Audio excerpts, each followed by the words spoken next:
Уставниот суд со мнозинство гласови донесе одлука за укинување на Законот за изменување и дополнување на Законот за помилување од 2009 година. Оваа одлука, според судот, произведува правно дејство по денот на објавување во Службен весник на Република Македонија. Иницијативата за укинување на Законот за изменување и дополнување на Законот за помилување од 2009 година беше поднесена од адвокатот Христо Кителски од Скопје.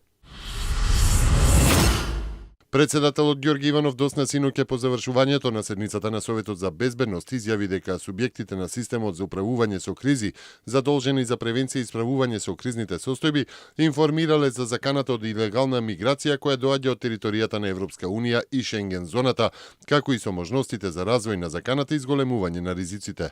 Според Иванов, со затворање на Балканскиот коридор очекувано било како што подлече да се зголемат обидите за насилно и илегално влегување во Македонија. Но на што јас лично не го очекував е преземањето на крајно некоректни активности со кои потенцијално се загрозува целокупната регионална безбедност. Република Македонија ниту е членка на Европската Унија, ниту на НАТО, ниту на Шенген зоната и не може да ги трпи последиците на неединствената политика на Унијата, изјави председателот Иванов. Најдобриот сигнал што во овој момент може да се упати, истакна Иванов, е да се прекине со практиката на носење дополнителен број мигранти кои би поставувале кампови на самата гранична линија.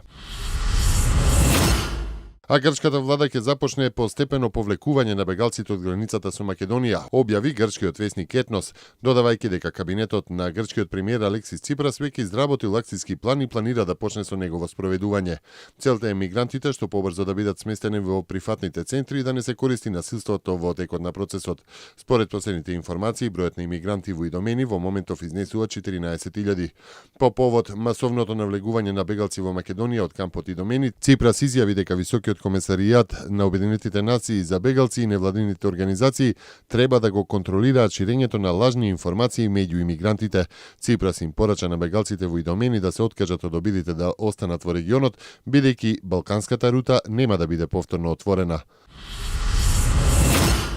Австрија и Германија не можат сами да ја решат бегалската криза, затоа што за неа е потребно заедничко европско решение, изјави австриската министерка за внатрешни работи Јохана Микл-Лајтнер во обраќањето пред Федералниот парламент во Виена. Според неа, одделни земји членки на Унијата биле принудени да преземат индивидуални мерки за спречување на бегалскиот прилив со цел да се поттикне постигнување заедничко европско решение за кризата.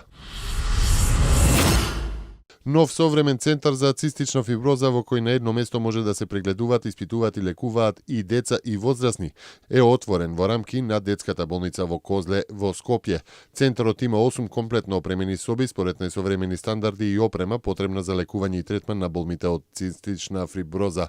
Според министерот за здравство Никола Тодоров, тоа е еден од најсовремените центри не само во Македонија, туку и пошироко, имајќи предвид дека во центарот се обезбедуваат сите потребни услови и сите прегледи ќе бидат на едно место, од микробиолошки испитувања, пулмолог, физиотерапевти, како и сите потребни испитувања за цистична фиброза.